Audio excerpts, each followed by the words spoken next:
Hello students, कैसे हो आप। आज की इस वीडियो में मैं आपको बताने वाला हूँ एलिमेंट्स ऑफ डायरेक्टिंग, सुपरविज़न की मीनिंग और उसके फंक्शंस और features of motivation.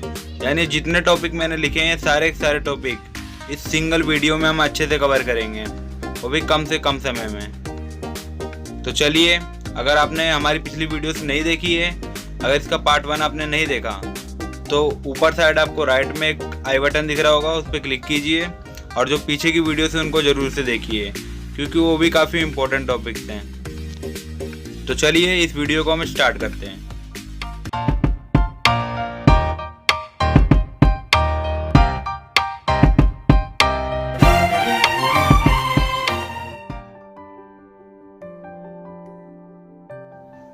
Elements of directing. तो आइए हम जानते हैं कि डायरेक्टिंग के एलिमेंट्स क्या क्या होते हैं।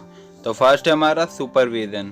सुपरविज़न का मतलब ये होता है कि जो भी एम्प्लॉइज़ हमारे ऑर्गेनाइजेशन में काम कर रहे हैं अपने डेली रूटीन में, तो उनको हमें देखना है कि वो काम अच्छे तरीके से कर रहे हैं या नहीं कर रहे हैं, और जिस तरीके से वो काम कर रहे हैं उनमें कुछ हल्का फुल्का चेंजेस यानी उनकी प्रोग्रेस हो रही है या नहीं हो रही। तो उन्हीं कामों को अच्छे से मैनेज करने को, यानी प्रॉपरली तरीके से मैनेज करने को, प्रोसेस को कहते हैं सुपरविज़न।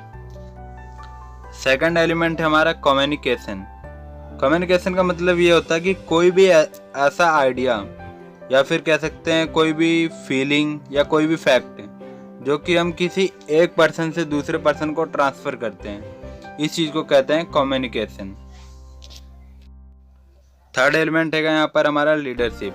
तो लीडरशिप वो लीडर होता है जो कि दूसरों को इन्फ्लुएंस करता है। इन्फ्लुएंस का मतलब होता है प्रभावित करना। ऐसे प्रभावित करता है कि जिस मैनर में वो लोगों से काम करवाना चाहता है उस मैनर में उनसे काम करवा सके, तो इसी को कहते हैं leadership. Fourth and last element है हमारा डायरेक्टिंग का मोटिवेशन। मोटिवेशन का मतलब ये होता है कि वो कोई भी पीपल जिसको हम ऐसा एक्साइट कर दें या इंस्पायर कर दें ताकि वो अपने काम को काफ़ी अच्छे तरीके से करें, तो इसी चीज़ को कहते हैं हम मोटिवेशन। तो चलिए अब जानते हैं कि सुपरविज़न का मतलब पूरी तरह से होता क्या है। तो यहाँ पर सुपर का मतलब होता है over and above. Over and above का मतलब होता है से बढ़कर, यानी किसी चीज़ से बढ़कर। प्लस में हम कह सकते हैं विज़न। विज़न का मतलब होता है आर्ट ऑफ सीइंग। सीइंग का मतलब होता है अच्छे से देख रेख करना, यानी ज़्यादा से ज़्यादा किसी चीज़ की निगरानी करना या उसको देखना, इसी चीज़ को कहते हैं सुपरविज़न।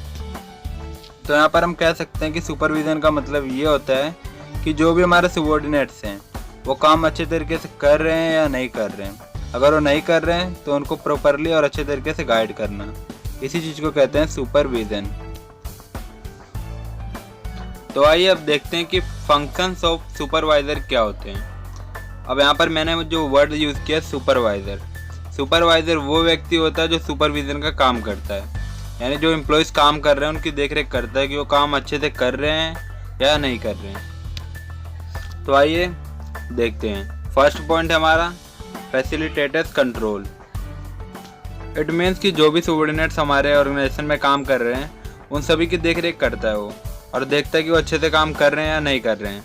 जो उनका वर्क करने का तरीका है उसमें प्रोग्रेस हो रही है या नहीं हो रही। अगर उनमें कुछ गलती हो रही है तो उनको रेक्टिफाई करेगा और उनको प्रॉपरली ढंग से बताएगा कि उनको कैसे क्या काम करना है।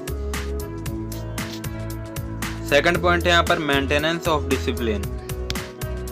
इट मीन्स कि यहाँ पर जो भी काम हो रहा है वो डिसिप्लिन मैनर में होना चाहिए, यानी जैसा कहा गया उसी तरीके से होना चाहिए। किसी तरह का कॉन्फ्लिक्ट या लड़ाई झगड़े ये सब ना हो, तो उन सभी की देखरेख करता है वो। थर्ड पॉइंट है यहाँ पर ऑप्टिमम यूटिलाइजेशन ऑफ रिसोर्सेज। यहाँ पर रिसोर्सेज को हिंदी में संसाधन कहते हैं, यानी वो सभी चीज़ें जिनका हम यूज़ करते हैं। तो यहाँ पर हम देख सकते हैं कि जब एम्प्लॉयज़ काम कर रहे होंगे तो जिस मटेरियल या जिस रॉ मटेरियल को यूज़ कर रहे होंगे या मशीनरी जो भी कुछ यूज़ कर रहे होंगे, तो सब कुछ सुपरवाइज़र उसको मॉनिटर कर रहा होगा, तो इस वजह से अच्छे से काम करेंगे और किसी भी चीज़ को वेस्ट नहीं करेंगे। तो जितनी भी रिसोर्सेज है उसका अच्छे से यूटिलाइजेशन होगा। फोर्थ पॉइंट यहाँ पर दिया हुआ है फीडबैक।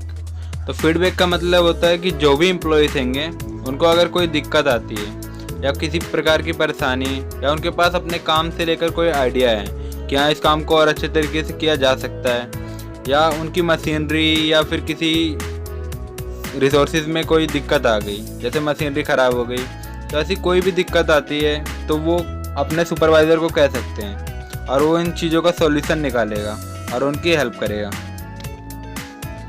फिफ्थ पॉइंट है हमारा इम्प्रूव कम्युनिकेशन। यहाँ पर हम देख सकते हैं कि उनका कम्युनिकेशन इसलिए इम्प्रूव होगा क्योंकि उनको हमेशा, जो एम्प्लॉयज़ होंगे उनको हमेशा सुपरवाइज़र देखता है और जब उनको मॉनिटर करेगा तो सही वर्ड्स का यूज़ करेंगे आपस में। ऐसा नहीं होगा कि वो आपस में लड़ाई करेंगे, झगड़ा करेंगे, क्योंकि उनको सुपरवाइज़र हमेशा देखता रहता है। कोई भी उनकी गलती होगी तुरंत उनको बताएगा। तो इससे जो उनका कम्युनिकेशन लेवल होता है काफ़ी इम्प्रूव होता है। एंड लास्ट पॉइंट है हमारा इम्प्रूव मोटिवेशन। अब जब हर बार उनको अपना सुपरवाइज़र जब उनको हमेशा बताता रहेगा कि कैसे काम करना है, कैसे नहीं करना, अगर वो गलत कर रहे हैं तो उनको मोटिवेट भी करेगा, इंस्पायर करेगा कि हाँ ऐसे काम करो, तुम कर सकते हो। कुछ ऐसे वर्ड्स बोलेगा जिनसे उनके अंदर की जो करने की क्षमता है वो काफ़ी बढ़ेगी।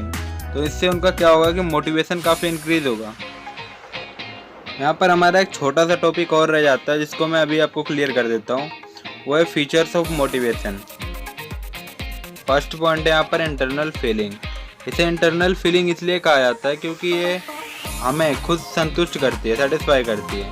कैसे करती है? फॉर एग्जांपल आप सोच लीजिए कोई एम्प्लॉय सेगा और वो काम कर रहा है और मैं उसको अगर अच्छे से काम करता हूँ तो मैं उसको बोनस देता हूँ या कोई ऐसा ही कुछ गिफ्ट देता हूँ, इनाम में कुछ पैसे देता हूँ, तो उससे क्या होगा, वो काफ़ी खुश होगा, उसको काफ़ी अच्छा लगेगा कि मैंने ऐसा काम किया तो मुझे ज़्यादा पैसे मिले।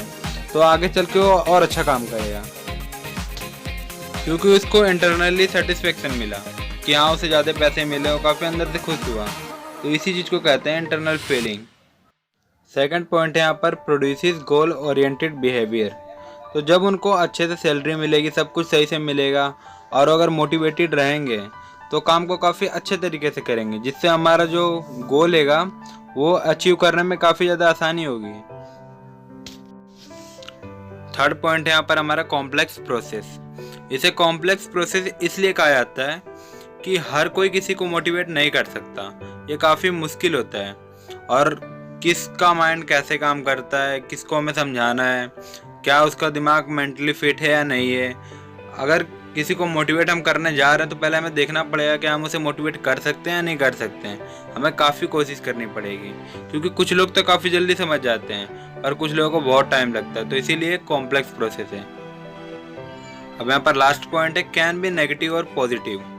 इसका मतलब होता है कि मोटिवेशन ज़रूरी नहीं कि वो अच्छा ही होगा, वो गलत भी हो सकता है और सही भी हो सकता है। फॉर एग्जांपल अगर आप किसी को भड़का रहे हो किसी के खिलाफ तो ये तो नेगेटिव हो जाएगा कि हाँ आप किसी गलत चीज़ के लिए भड़का रहे हो उसे। पर अगर आप उसे कुछ करने के लिए, सही करने के लिए, अच्छा करने के लिए बताते हो तो एक पॉजिटिव पॉइंट हो सकता है।